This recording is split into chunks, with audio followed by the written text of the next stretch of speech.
n'agakoresho gato gafite umumaro munini cyane iyo gakoreshejwe neza gatagira amakuru ku gihe kaduhuza n'inshuti n'abavandimwe aho tutabasha kugera gatwara amadolari menshi umuntu atabanje gusiragira nyamara iyo gakoreshejwe nabi gahinduka inzira y'ubusamo umwanzi anyura agasenya umubiri ndetse agatandukanya n'inshuti benshi bahindutse imbata yako kabagiza abacakara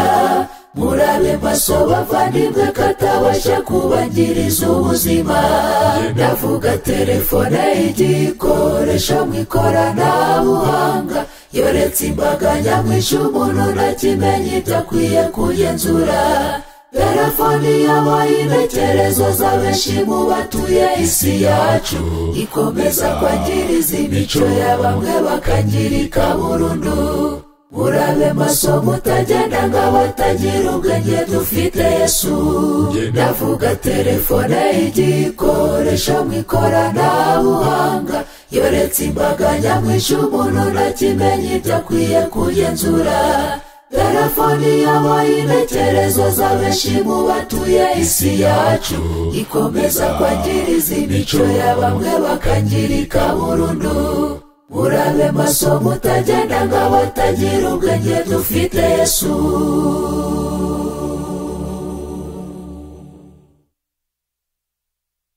biratangaje kandi birababaje ku rubyiruko kuko usanga intekerezo zabo zatwawe n'iyi telefone yirirwa avuga karara avuga kareba iby'urukozasoni amirimo bakiteza mu rugo ababyeyi bo barumiwe nyamara mu gihe gito hari ubwo ubuzima buhita buhinduka indwara zitandukanye zikakoka mugatakaza ubuzima ugatangira ukicuza utuwasubiza iminsi inyuma nagerageza gukora ibikwiye ikibabaje ntabwo byashoboka ndavuga telefone igikoresho mu ikoranabuhanga yoretse imbaga nyamwinshi umuntu ntakimenye idakwiye kugenzura telefoni yabaye intekerezo za benshi mu batuye isi yacu ikomeza kwangiriza imico ya bamwe bakangirika burundu murabe maso mutagenda nk'abatagira ubwenge dufite Yesu ndavuga telefone igikoresho mu ikoranabuhanga yoretse imbaga nyamwinshi umuntu ntakimenye idakwiye kugenzura telefoni yabaye intekerezo za benshi mu batuye isi yacu ikomeza kwangiriza imico ya bamwe bakangirika burundu murabe maso mutagenda nk'abatagira ubwenge dufite Yesu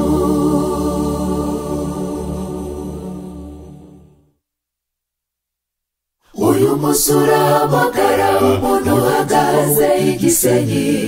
akakubwira ko ari Kigali cyangwa se hanze y'igihugu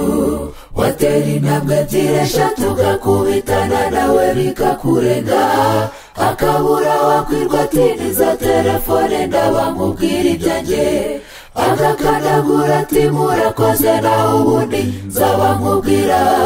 wajya kureba ugasanga amafaranga yawe yatwaye kare bantu b'Imana mwirinde cyane mutagwa muri uwo mutego murabe maso kuko mutazi umusinyira urugo azaziraho ndavuga telefone igikoresho mu ikoranabuhanga yoretse imbaga nyamwinshi umuntu ntakimenye idakwiye kugenzura telefoni yabaye intekerezo za benshi mu batuye isi yacu ikomeza kwangiriza imico ya bamwe bakangirika burundu murabe maso mutagenda nk'abatagira ubwenge dufite Yesu ndavuga telefone igikoresho mu ikoranabuhanga yoretse imbaga nyamwinshi umuntu ntakimenye idakwiye kugenzura telefoni yabaye intekerezo za benshi mu batuye isi yacu ikomeza kwangiriza imico ya bamwe bakangirika burundu murabe maso mutagenda nk'abatagira ubwenge dufite Yesu. Ndavuga telefone igikoresho mu ikoranabuhanga, yoretse imbaga nyamwinshi umuntu ntakimenye ibyo akwiye kugenzura. Telefoni yabaye intekerezo za benshi mu batuye isi yacu, ikomeza kwangiriza imico ya bamwe bakangirika burundu. Urabe maso mutagenda nk'abatagira ubwenge, dufite Yesu. Urabe maso mutagenda nk'abatagira ubwenge, dufite Yesu. Urabe maso mutagenda nk'abatagira ubwenge, dufite Yesu. Urabe maso mutagenda nk'abatagira ubwenge, dufite Yesu.